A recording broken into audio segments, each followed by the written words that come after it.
caminhando para o fim, quem pode ser um pastor?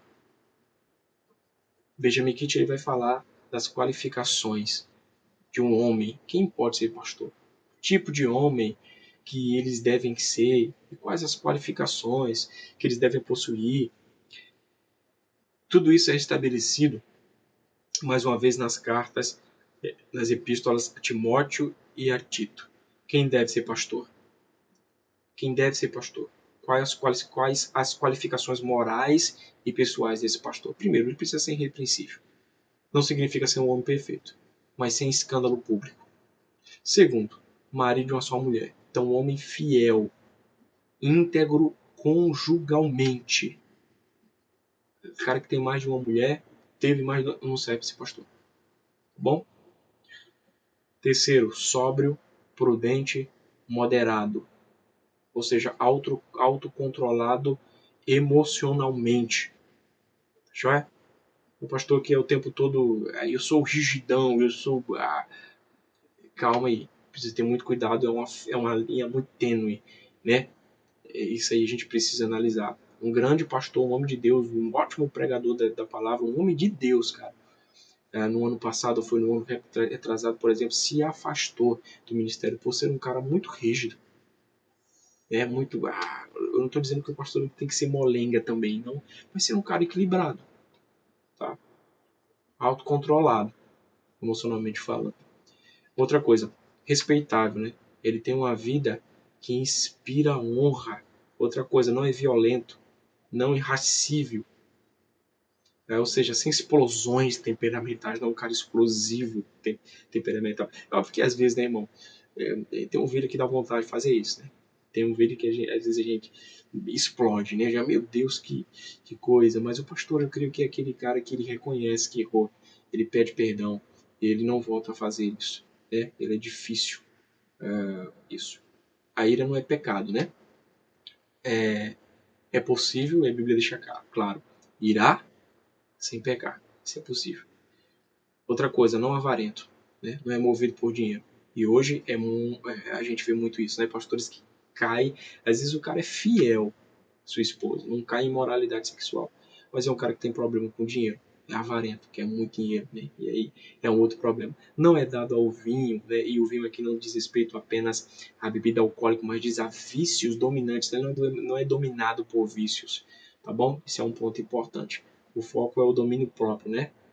Um homem que não governa a si mesmo, a Bíblia vai dizer, Paulo vai dizer, né? Não pode governar a igreja. Qualificações familiares, por exemplo, é um cara que governa bem a sua própria casa, tem filhos submissos, o lar é ordenado, tem uma liderança amorosa. Paulo argumenta logicamente, né? Por exemplo, né? Se não sabe cuidar da sua própria casa, como é que vai cuidar da casa de Deus? O lar é o primeiro campo pastoral, e não só pastoral. Você quer ser um missionário, você quer ser, sei lá, um músico, qualquer coisa que você é aprovado no lar. É fácil a gente ser missionário lá no Japão, que ninguém conhece. Difícil a gente ser homem de Deus e mulher de Deus dentro da nossa casa, tá? Indo por fim, qualificações doutrinárias, né? Por exemplo, ele deve ser apegado à palavra fiel. Então, irmãos, pastores que não pregam uma palavra sadia, uma doutrina sadia e bíblica, exegética, não pode ser pastor. Pode ser qualquer coisa, irmão, mas não pode ser pastor, tá bom? Capaz de exaltar na sã doutrina, capaz de refutar os que contradizem, ou seja, ele deve ser conhecedor da palavra a ponto de alguém chegar assim e dizer: eu não acredito nisso aí, eu não acredito que isso é bíblico. E se for bíblico, ele ter capacidade de fundamentar e de refutar, obviamente, biblicamente, aquilo que é falado, tá? O pastor não é apenas um conselheiro, mas ele também é um guardião da doutrina. Ele deve ensinar corretamente, proteger contra heresias e corrigir com firmeza. Um penúltimo ponto, maturidade espiritual. Não ser um neófito, ou seja, não pode ser criança, pastor. Pastor não pode ser criança. Pastor não deve nem pregar. Criança não deve nem pregar, tá? Criança não deve fazer muita coisa, não. Criança é feita para sentar e aprender. Então não pode ser neófito, no contexto de ser criança, né, na idade biológica, mas não pode ser neófito também no contexto de um crente que acabou de chegar. Tem quanto tempo de cristão? Tem 2 anos. Não dá para ser cantor. Não dá para escrever canção. Sem auxílio não, pelo menos, né? Não dá para pregar. Não dá para ser evangelista. Você é novo. Sua função é aprender, né? Pode ser um recém-convertido. E por que não pode ser um recém-convertido? Por que não pode ser uma criança? Para que não se ensoberbeça. É o que a Bíblia nos ensina, né? O ministério amplifica orgulho se o caráter não estiver tratado. Última coisa, testemunho público, bom testemunho dos de fora. A reputação dos de fora da igreja importa para quem quer ser pastor.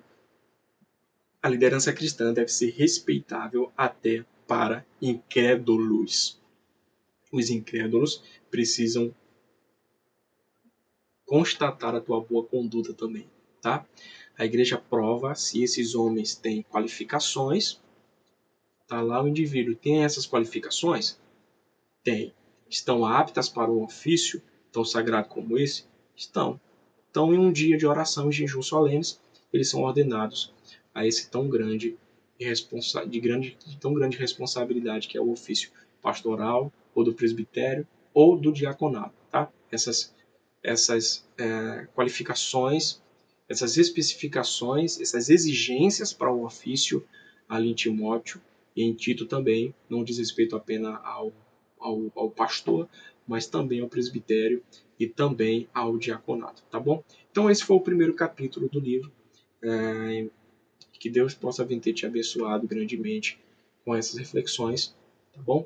E a gente vai continuar comentando os outros capítulos também, se assim o Senhor nosso Deus ele permitir. Que Deus te abençoe e até a próxima.